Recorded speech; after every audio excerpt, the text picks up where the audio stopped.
जय श्री गणेश सभी भक्तों को। जय बाबा काल भैरव।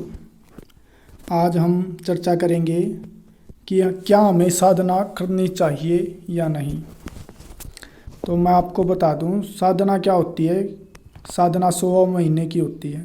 100 महीने में किसी भी देवता को सिद्ध करने के लिए व्यक्ति साधना करता है।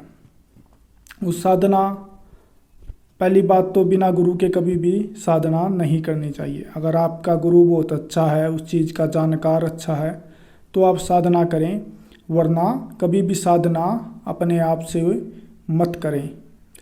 क्योंकि अगर आप अपने आप से साधना करेंगे तो उसका नुकसान आपको भुगतना पड़ेगा। एक बात हमेशा याद रखें, कोई भी देवता 100 महीने में सिद्ध करना साधना होती है। उस साधना के दौरान 100 महीने में देवता ऐसे ही सिद्ध नहीं होता। देवता अपनी तरफ से भी जोर लगाता कि मेरा मन आपके पास आने का नहीं है, आप ज़बरदस्ती मुझे अपने पास खींचते हो, वचन लेना चाहते हो, अपने पास काम करवाने के लिए जब भी याद करूं आप तभी हाजिर हो, मेरे सर्वकार्य सिद्ध करें। तो देवता एकदम से तैयार नहीं होता। हमेशा याद रखें कि प्रेम में तो इन भगवान दौड़े चले आते हैं, लेकिन आप अगर उन्हें बाध्य करके अपनी तरफ साधना के दौरान खींचते हैं तो वो आपको परेशानी देते हैं, आपकी परीक्षा लेते हैं, आपको प्रॉब्लम स्टार्ट हो जाती है साधना के दौरान। अगर आप साधना घर पर करते हैं तो घर में लड़ाई झगड़े स्टार्ट हो जाएंगे। मैं अपने एक दोस्त की बताता हूँ, उसने माता काली की साधना की थी।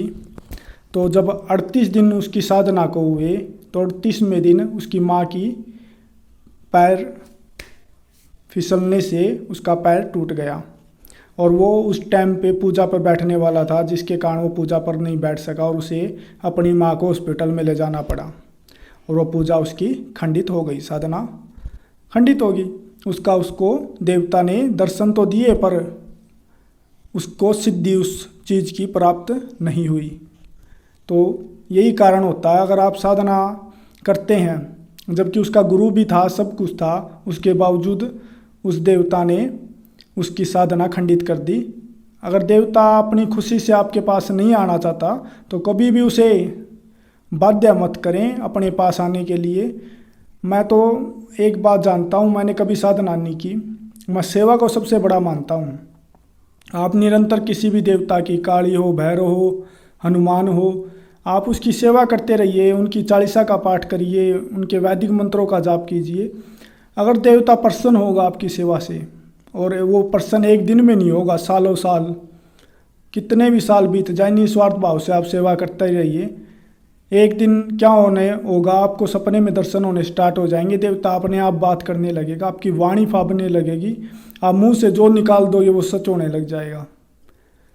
तो उस सेवा के दौरान भी वो परीक्षा लेते हैं, आपकी तबीयत खराब होगी, आप पूजा नहीं कर पाओगे, आपको प्रॉब्लम आने लगेगी। वो परीक्षा लेते कि हमें हमारी सेवा छोड़ेगा या नहीं छोड़ेगा, हमारी सेवा में इसको इतनी परेशानी हो रही है, ये सोचेगा मैं इतनी सेवा करता हूँ उसके बावजूद मुझे परेशानी हो रही है, क्या फ़ायदा हुआ, मेरे कोई काम नहीं बनते, मैं क्यों पूजा करूँ, छोड़ देता हूँ। इस भगवान को छोड़ के, तो हनुमान को छोड़ के भैरव पूजने लगा, भैरव को छोड़ के काली पूजने लगा। तो देवता उसकी इच्छा नहीं पूरी करते, उसको प्रॉब्लम देते हैं कि हमें छोड़कर दूसरे देवता को पूजने लगेगा या नहीं लगेगा। जब वो बंदा लगातार उस देवता की पूजा करता रहता है तकलीफ के बावजूद भी, तो देवता की सवारी उसको सेवा से ही पड़ती है, और खुश होकर वो देवता आता है, न कि आपने कोई साधना करके उन्हें ज़बरदस्ती अपने पास खींचा है। आपने निस्वार्थ भाव से सेवा की है, उनकी मर्जी थी तो वो आए हैं, आपके निस्वार्थ प्रेम से या सेवा से बंध के आए हैं। और जो देवता आपके प्रेम के बंधन में बंध के आएगा वही बेनिफिट देगा, न कि आपको ज़बरदस्ती किसी भगत से अपनी सवारी ले ले उस देवता की कि हमें आप माता की चौकी दे दो।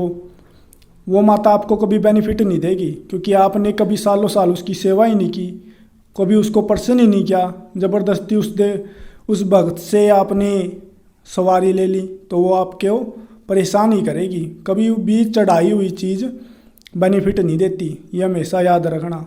सेवा सबसे बड़ी है, सेवा से बढ़कर कुछ भी नहीं है। साधना करोगे तो साधना के दौरान आपको आपके परिवार को समस्या होगी। जब साधना खंडित हो जाएगी फिर वो देवता परेशान करेगा अगर आपने उसको पूजना छोड़ दिया। क्यों? वो देवता का ये सोचता भाई इसने स्वार्थ के लिए मुझे 1.25 महीने की पूजा की थी, मैं सिद्ध हो गया तो ठीक है, नहीं हुआ तो इसने आज मुझे छोड़ दिया, ये अब मेरी पूजा नहीं करता। तो उस पर जो काली की साधना की तो काली का दोष लग जाता है। फिर वो फिरता यार मेरे को माता क्यों परेशान कर रही है, क्यों कर रही है? क्योंकि तूने साधना की थी, साधना पूरी नहीं हुई, आज तूने उसको पूजना छोड़ दिया। आप लगातार निरंतर सेवा करिए, आप निरंतर लगातार सेवा करो, एक ना एक दिन देवता प्रसन्न होकर आपके प्रेम से निस्वार्थ भक्ति से आपको सवारी पड़ेगी। कभी भी साधना ना करें, बहुत ज़्यादा अच्छा गुरु हो जो बंधन लगा सके उस दौरान आपके घर परिवार पे, कि वो शक्ति आपके परिवार में किसी को भी परेशान नहीं करेगी। आपकी ही अकेले मात्र परीक्षा होगी, वो भी गुरु की कृपा से बहुत कम मात्रा में परीक्षा होगी और देवता सिद्ध होगा तो करें, वरना अगर गुरु का सामर्थ्य नहीं है तो कभी भी साधना ना करें, वरना आपको नुकसान ही होगा। कोई चाहे नेट पे कुछ भी कहे या कोई गुरु कहे कि भाई कर ले, कोई नहीं, क्या होगा, कुछ नहीं होगा, भाई बहुत नुकसान होगा। मैं आपको सच बताता हूँ, सेवा करें, वैसे पूजा पाठ करें, देवता खुश होकर अपने आप आएगा। और वो ही होता भाई, आप ज़बरदस्ती किसी के साथ करोगे तो इंसान ही फायदा नहीं देगा यार, देवता तो कहाँ देगा।